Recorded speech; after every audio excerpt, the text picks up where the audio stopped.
Good morning, children. Welcome to economics class. See, in the last class, we just finished the lesson by discussing about what are the cases for planning and what are the cases against planning. We saw the reasons why we should have planning or why we need not have, why a few countries feel that planning is not necessary. And today, in today's class, we shall discuss about, not discussion, we shall learn about the types of planning. When we take the types of planning, we can there are almost 16 types of planning, but it is very simple to learn. Not 16, 17 types of planning are there. The first type is democratic planning and totalitarian planning. Whatever these clubbed planning types, no, they are literally contrary to each other. Democratic planning is totally the opposite of totalitarian planning. Next is centralized planning versus decentralized planning.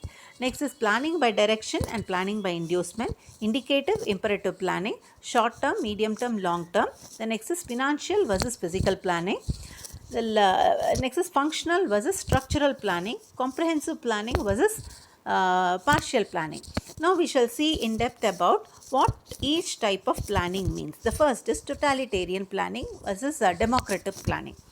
Democracy. The term democracy itself we have been learning from 8th standard, 9th standard. That is, it is a government which is operating for the people's welfare. It is operated by the people and the government is of the people only. That is what we mean by democratic planning. So, democratic planning means every step involved in the formulation of the plan, the implementation of the plan, everywhere the consent of the people is needed. People are associated in every step of planning. Such a type of planning, the government takes into consultation all the possible ways of consulting the private enterprises at every stage of preparation of the planning. So, the plan that is prepared by the Planning Commission, which is a part of the government, is not accepted as such. When the government is planning, doing certain plans which is being done by the Planning Commission, people do not accept it as such. So what do? They give their suggestions.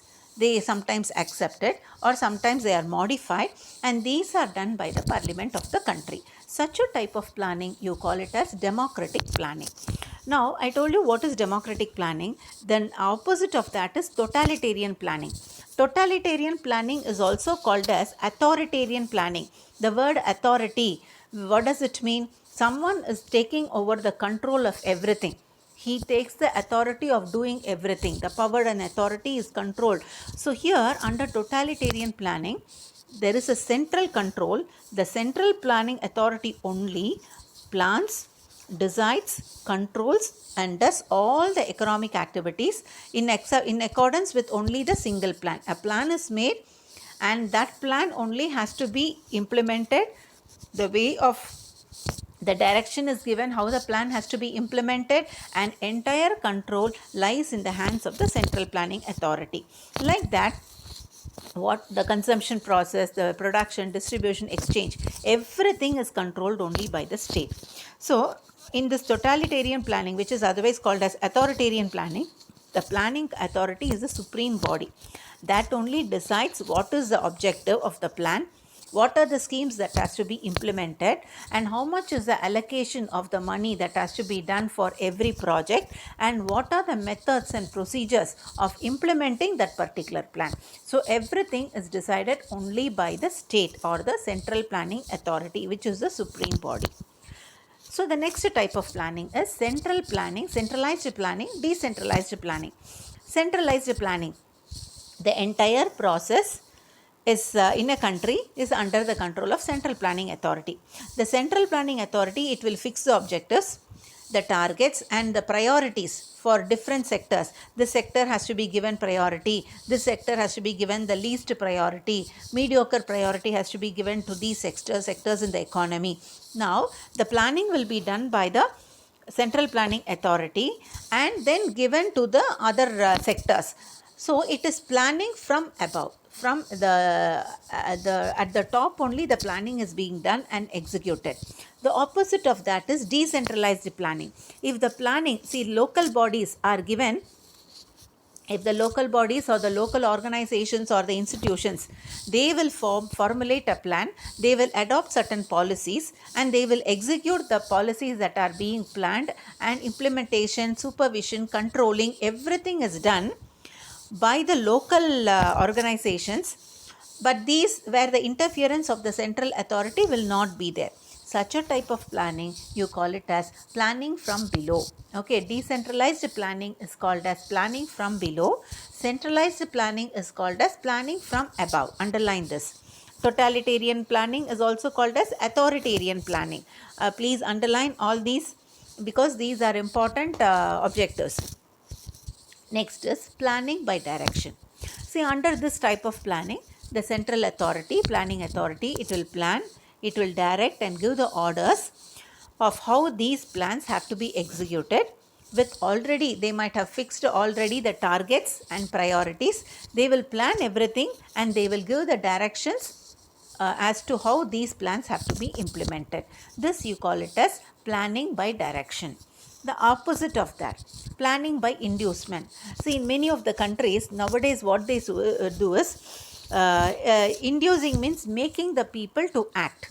Okay, people are being made to, are induced, are motivated through various monetary benefits and fiscal measures, so that this is in fact a sort of encouragement and bringing the people into the production process. See, various subsidies and allowances are given by the government by following different fiscal measures. By doing that, the target that has been fixed by the government is being made to achieve by the process of inducement, that is motivation. The inducement is given by the planning, by which the people are directed, are motivated to achieve the particular objective which is being set by the government. So here subsidies are given here for the firms who achieve the targeted figures given by the government.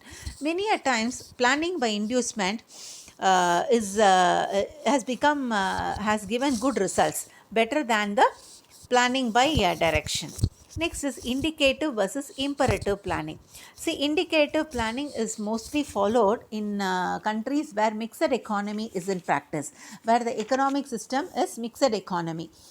Countries like France and India, we are following indicative planning. See, France, particularly in a plan called as Monnet Plan from 1947 to 50, they have been following this indicative planning. In a mixed economy, both the public sector and the private sector work together towards the country's objectives. So under this plan, the outline of the plan will be given by the government. Then the government will call for all the representatives of the private management. They will call from trade unions, consumers forum, and different financial institutions and the experts belonging to different fields. They will be called for the discussion, and the government will submit the planning which has been made by the central planning authority or otherwise the government. And the coordination from the different economic units will be taken into consideration.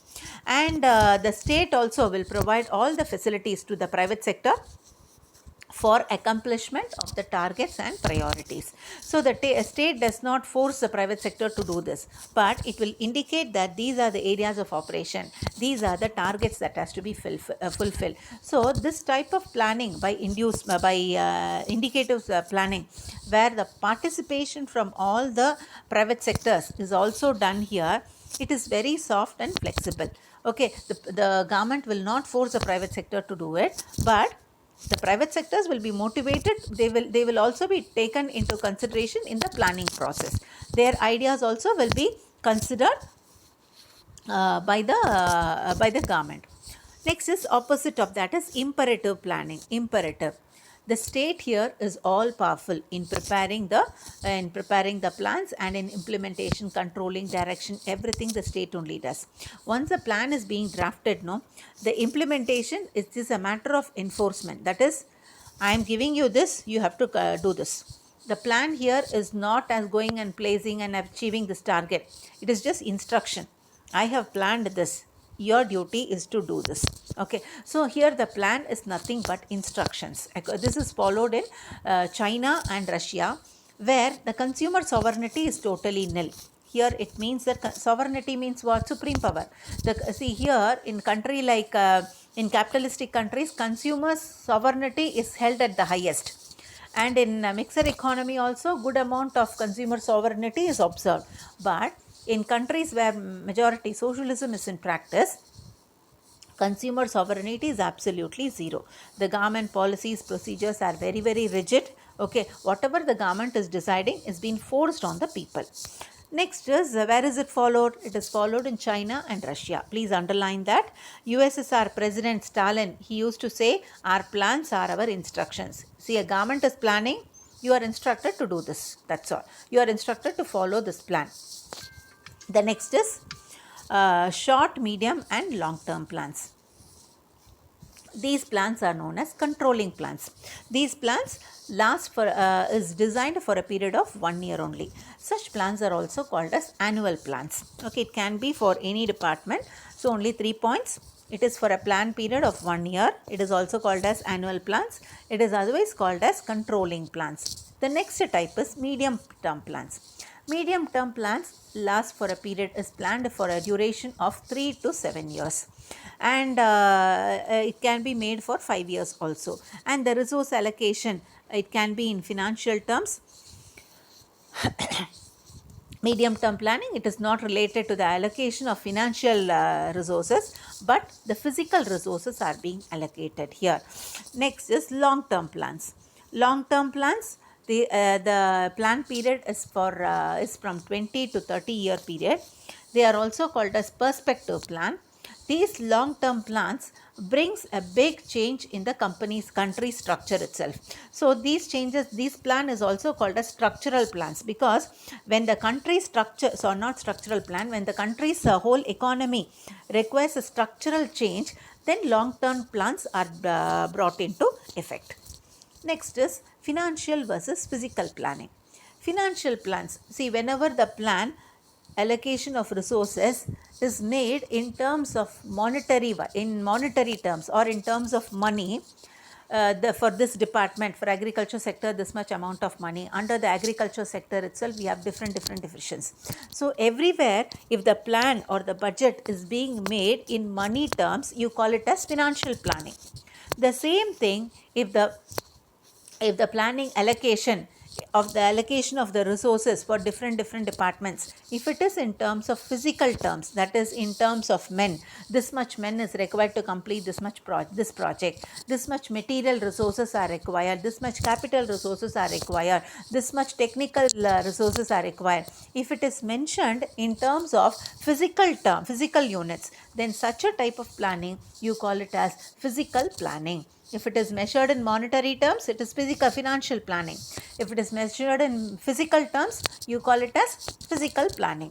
The next is functional versus structural planning.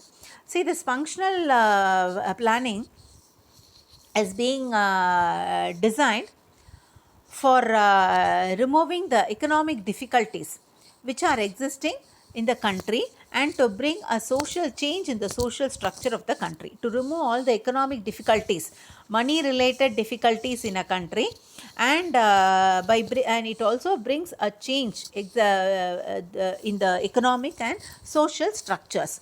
These planning is done which seeks to remove what? Economic difficulties, money related difficulties. Next is structural planning.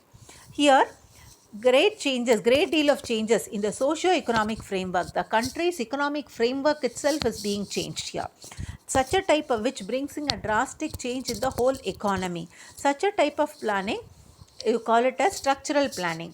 In many cases, the structural planning is not followed in developed countries, because developed countries have already done the structural changes when they were underdeveloped, and now whatever is their structure with which they are working is a very pakka system of working.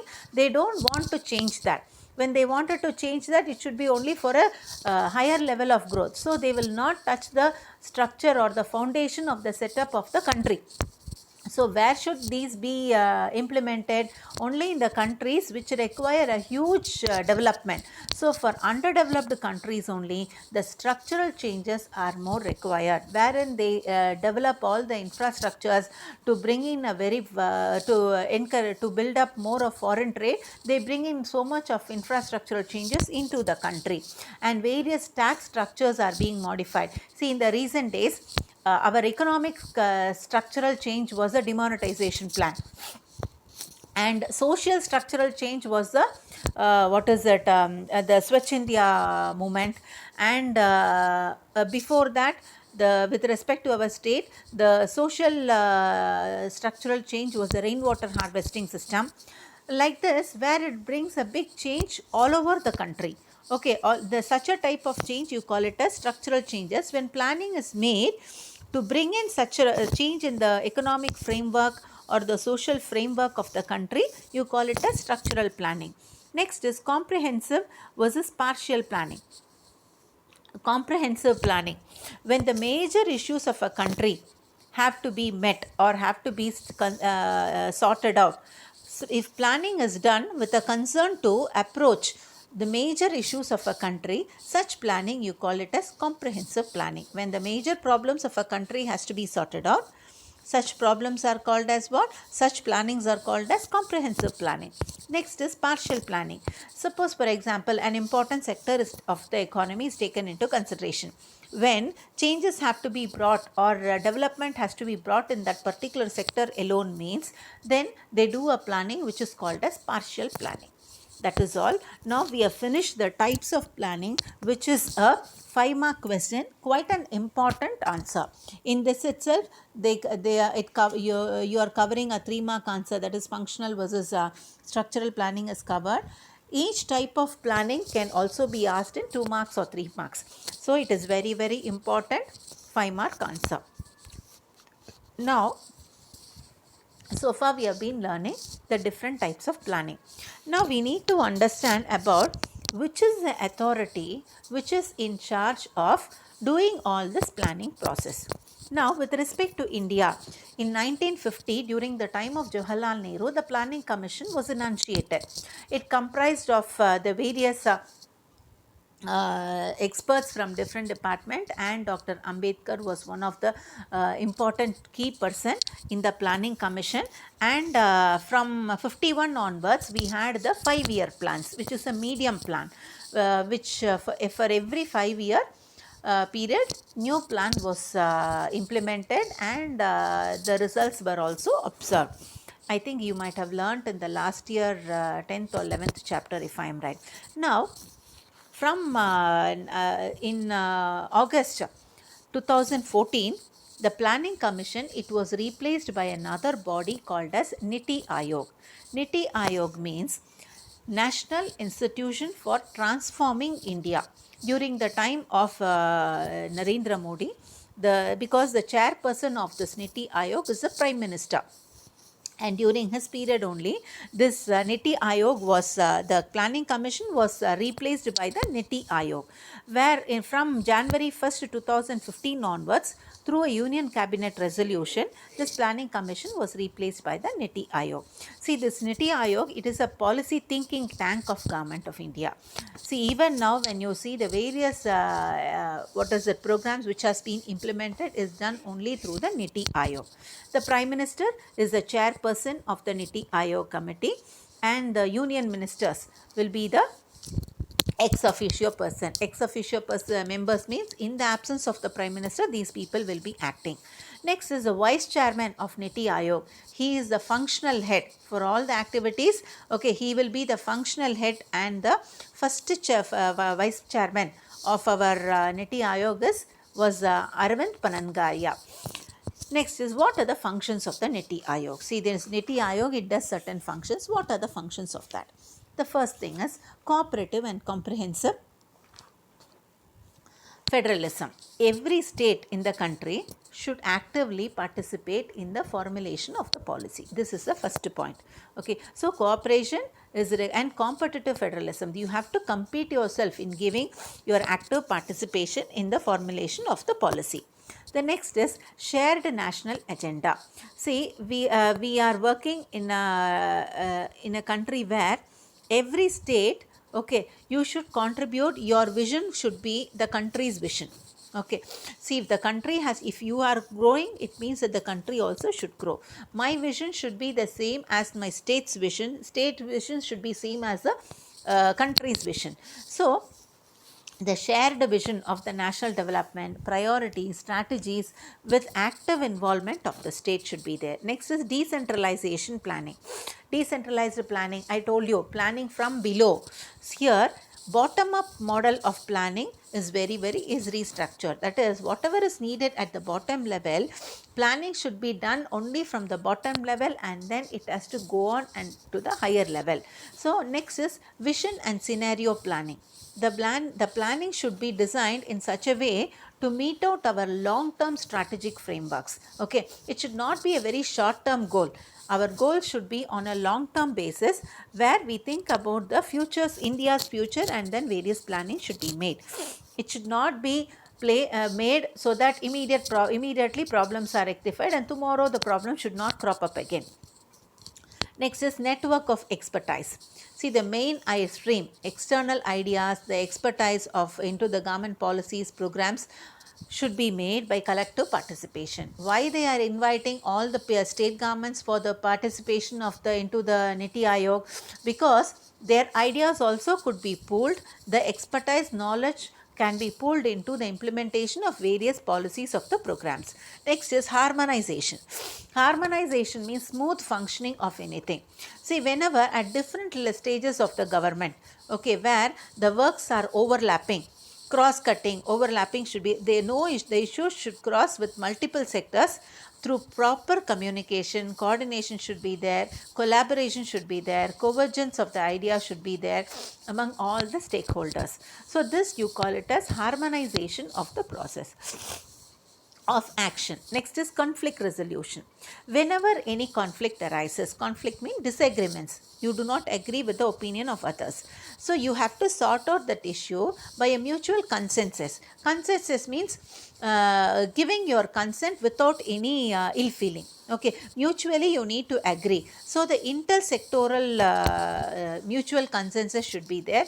Interdepartmental also it should be there, and interstate also should be there. Only then you can ensure speedy execution of whatever the plans that has been planned. Next is coordinating interface with the world. See, our this planning commission should be the nodal point to harness what global expertise. Harness means without any diversion, focusing on something is harnessing. So our global expertise and the resources coming from all the international organizations should be focused only for the development of our country. Next is internal consultancy. It provides internal consultancy to the state government, the central government on all the policy programs. Next is capacity building. It enables the Niti Aayog, it enables to provide building the capacity or building the technology. It involves in upgradation of the technologies across all the governments, and thereby it fixes a benchmark, okay, with the global trends, with the other countries which are already technically developed, and it provides all the managerial and technical advices, okay, and thereby the capacity of our country is being enriched or upgraded, and we are keeping a very high benchmark to reach that. Monitoring and evaluation.